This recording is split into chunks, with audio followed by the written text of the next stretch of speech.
Agora a gente vai começar a calcular limites de funções racionais. O que era uma função racional? Ela era uma fração, descrita com um polinômio no numerador e um polinômio no denominador. Então vamos começar, por exemplo, com a função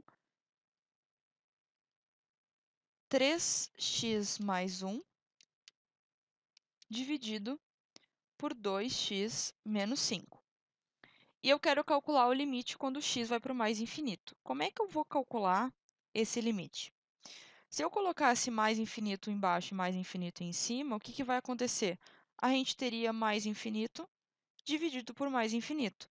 Isso é o que a gente também chama de indeterminação. Então, a gente já viu que 0 sobre 0 é uma indeterminação, mais infinito menos infinito é uma indeterminação, e agora é infinito sobre infinito. Bom, pelo mesmo motivo que mais infinito menos infinito não é zero, infinito sobre infinito também não é 1, porque eles não representam uma mesma quantidade e nem representam uma quantidade, ok? Tá, qual que vai ser então o método que a gente vai usar?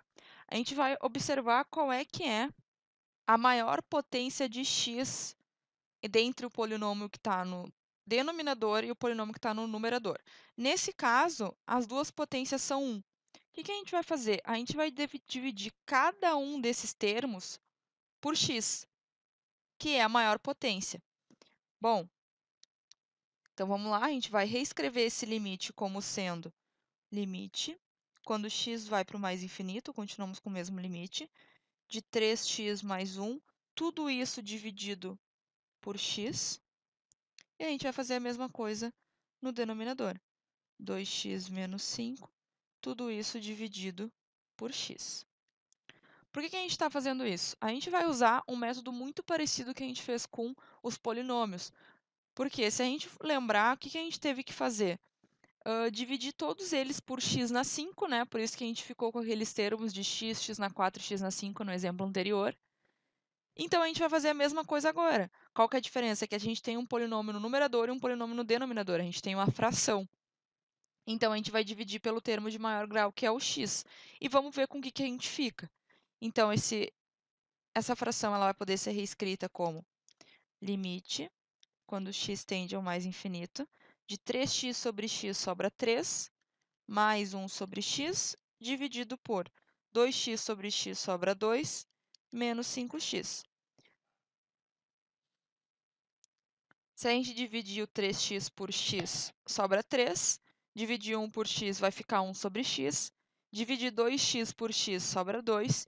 E dividir o menos 5 por x sobra menos 5x. Agora, se a gente aplicasse o mais infinito em cada um desses termos, o que a gente teria? A gente reescrevia todos esses, antes de fazer isso ainda, a gente reescreve todos esses limites para limite de x tendendo a mais infinito de 3, mais o limite de x tendendo a mais infinito de 1 sobre x, tudo isso dividido pelo limite de x tendendo a mais infinito de 2 menos o limite de x tendendo a mais infinito de 5 sobre x. E agora a gente aplica cada um desses mais infinitos. Bom, limite de constante é a própria constante, então isso aqui está indo para 3.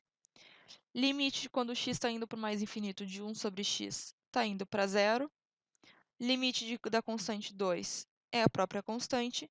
E o limite de x tendendo a mais infinito de 5 sobre x vai para 0, igual foi o de cima.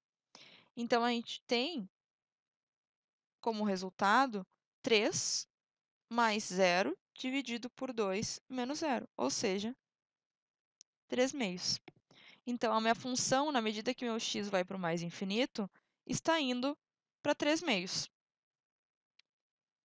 Agora, vamos fazer um outro exemplo de uma função racional, que é da função 6 menos t ao cubo, dividido por 7t ao cubo mais 3. E eu quero calcular o limite quando o meu x está indo para o mais infinito. A gente vai usar o mesmo método do exemplo anterior, dividir isso aqui em vários limites distintos. Então, eu vou ficar com o limite de 6, o limite de t ao cubo, o limite de 7t ao cubo, e o limite de 3. Bom, nesse caso aqui, qual é que é o termo de maior grau? Se a gente for analisar, vai ser o t ao cubo. Então, a gente vai dividir todos esses termos por t ao cubo. Então, aqui vai ficar t ao cubo, aqui vai ficar t ao cubo, 7t ao cubo dividido por t ao cubo e 3 divididos por t ao cubo. Se a gente calcular esses limites, o que, que vai acontecer? O limite de 6 sobre t ao cubo está indo para zero. O limite de t ao cubo sobre t ao cubo, isso aqui é igual a 1, logo o limite da constante é 1. Limite de 7t ao cubo sobre t ao cubo, eu corto os t's ao cubo, fica 7. O limite de constante é a própria constante. E o limite de 3 sobre t ao cubo está indo para zero. Logo, o meu limite, então, vai ser 0 mais 1 dividido por 7 mais 0, ou seja, 1/7.